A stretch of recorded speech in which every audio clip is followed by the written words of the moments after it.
And many of you, and I went through this too, you're keeping score on your emotional commitment to a trade. Now think about that. You're measuring your emotional commitment to every trade you're putting on right now when you're new. What separates the trader that thinks like that from someone that's consistently profitable? They're not holding their entire career up by the results of that one transaction.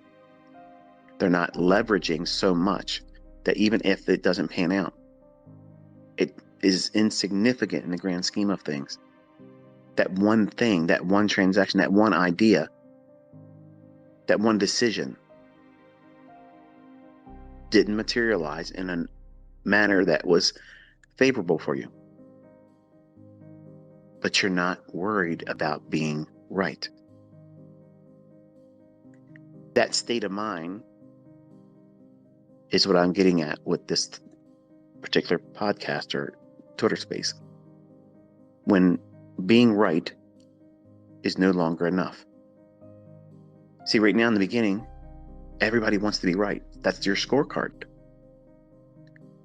How many times can you be right in public? How many times can you be right in your private demo trading or tape reading? And you're building this idea, if you're doing it like this, you're building this idea of reporting to yourself as a scorecard or a report card on the basis of how many times you're right. When you make decisions in the average everyday life, the things that you want to see happen for you sometimes doesn't pan out like that. Something happens, traffic keeps you from getting into work on time. It wasn't your fault. You made the decision, though, to leave when you did. But you didn't know that traffic jam was going to tie you up. And then you may have some kind of repercussion at work. You were heading to work. You had good intentions. You were right about doing that, but you didn't get there on time. So you missed the mark. That's no different with trading. You're going to get up. You're going to start your day. Open your charts up. You're going to have a game plan. You're going to wait for the market to do specific things to line up a setup for you. And you're going to push a button. And once that button is pushed and you're in there, all control has been removed from you. The only thing you can control is the risk and how much time you stay in that trade. Everything else is out of your control. And it's interesting as a psychological experiment that all of you have the opportunity to measure yourself in. When you learn how to do what I'm teaching, it at some point becomes easy to do it in demo.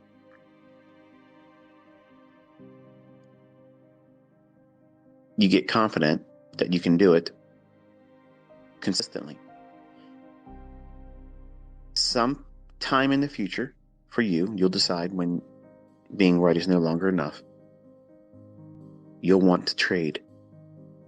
You'll want to do a funded account, or you'll want to speculate with your own live funds. And when you push the button then, you don't have that blank void of, if I'm wrong, I don't lose anything. Now you have, I got to be right. Because if I'm not right, I lose money. And now where's your mind focusing? You're worrying about the risk too much. There's a great deal of acceptance that's required for us to do this with real money. And that risk is, unfortunately, something you need to embrace. You can't shy away from it, because if you are shy to risk, you can't do this in live funds. And a lot of people discover that they can't do it without going through some kind of growing pains. And some of that is very long and arduous. It's just daunting to get through for some of you. But you have to be prepared for that being the case for you. because you're wrestling with wanting to be right again and not have that feeling of, if I'm wrong, it doesn't hurt. That's the reason why we teach to be completely bored. You shouldn't be excited about it. If it goes to your target, okay. I mean, are you going to work every day thinking, man, look at this. I got here again on time and I get to spend all these hours again for the man. I hope he appreciates me. No, of course not. It's just something that you do. It's a routine. But you need to make your trading just like that. And the only way you can get it like that is by completely desensitizing yourself to the outcome. Making it all about, am I following the rule? Am I following the protocol? Am I managing risk impeccably?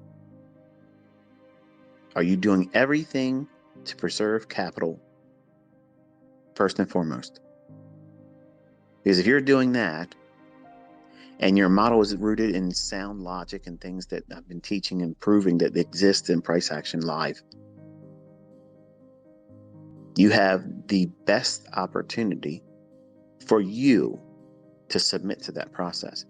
And over time, this is why it's important, if you ever make the step or leap of faith into trading with a funded account or live funds in your own brokerage account, you start with a very, very insignificant amount of money. And you go through that whole process again of desensitizing yourself. Don't make it about, I got to make a 5-figure withdrawal. I got to make $1,000 withdrawal. If you start putting time limits on your goals in something like this industry, it makes you impulsive. It ushers in fear of missing out and plain old-fashioned fear. You foster performance anxiety, and you don't realize it's going on, but you're doing it to yourself. So the reason why I teach the way I do is it gives you the best probability of finding yourself in that sweet spot mentally where you don't care what the outcome is going to be. You know what you're doing is rule-based. This is what time the market should be doing this. This is where the market should be gravitating towards, and this is the draw on liquidity. I'm submitting to that idea when I'm looking at the charts, and I'm waiting for something to be a catalyst that I've been studying for months and did back testing on. I see it, it makes perfect sense to me, and I know where to place my stop. I know when I would move my stop. I know when I'm going to take my first and second and third, if it's possible, partial. I'm also looking for the things that would negate the idea. What kills the trade idea? These are all things that you have to have understood.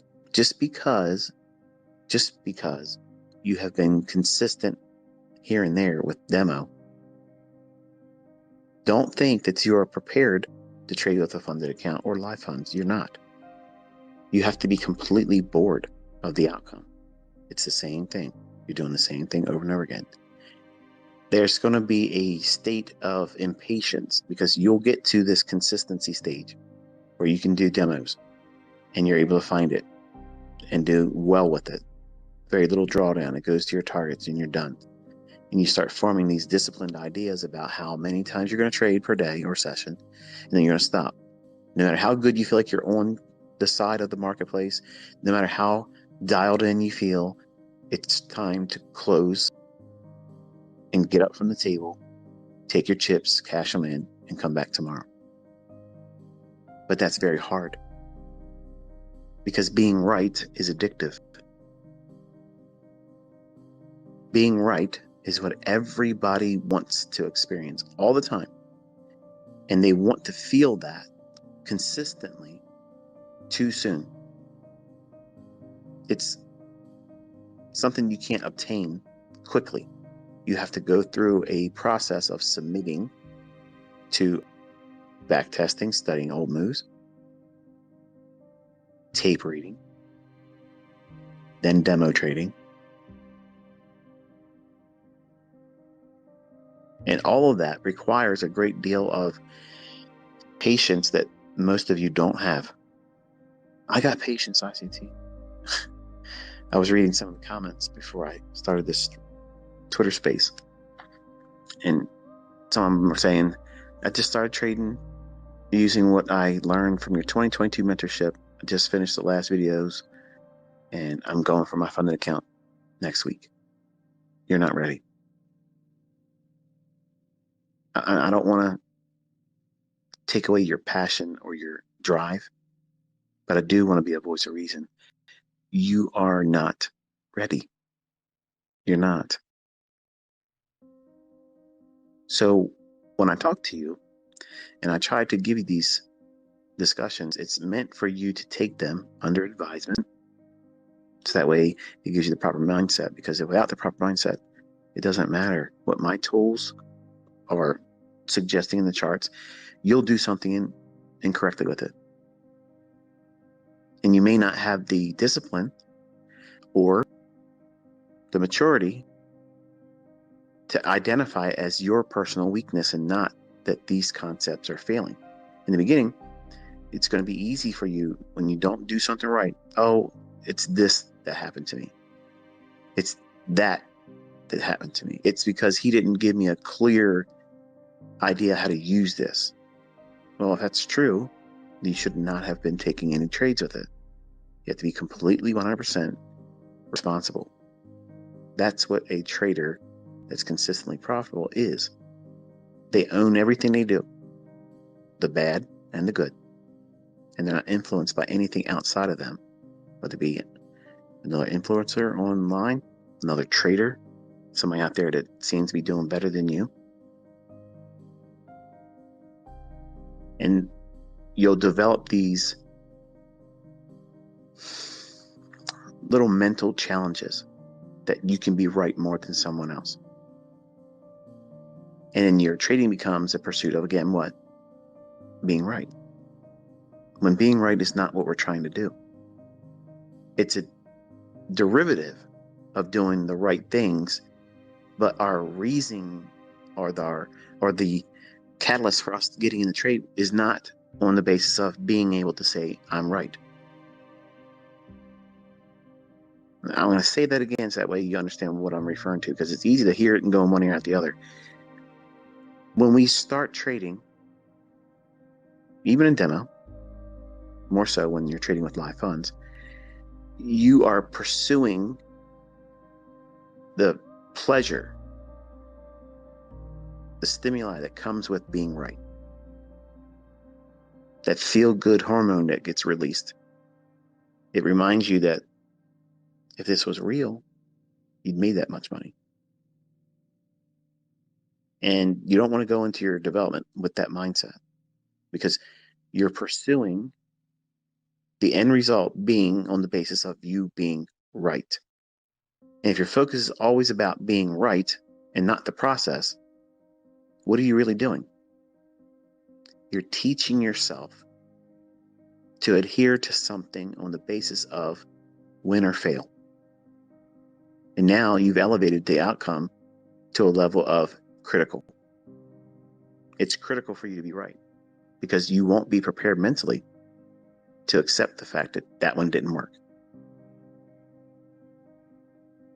And every single time I blew an account, it started right then, right at that moment, where I had a trade idea, I put the trade on, it looked good, and then ultimately ran against me on my stop. Okay. When I first was learning, it felt like the weight of the world was coming down on me. It felt like I'm afraid to take the next trade because that one didn't work out for me. And the number one reason why you're fearing to take the next trade after a losing trade is because you're wrestling with the impulsiveness to want to trade with a larger size, and your conscience is telling you, don't do it. And you need to listen to it. Don't.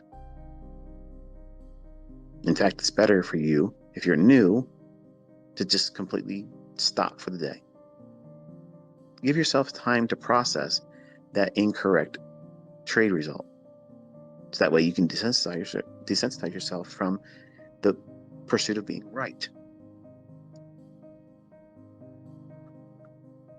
Because if you're trying to do your trades with the goal in mind that I'm going to be right, it's going to go to my target, it's going to go where I said it was going to go, versus I'm trading this model, I'm trading with this approach, and I'm submitting myself to this very thing here. Nothing else. I'm not bringing anything else into it.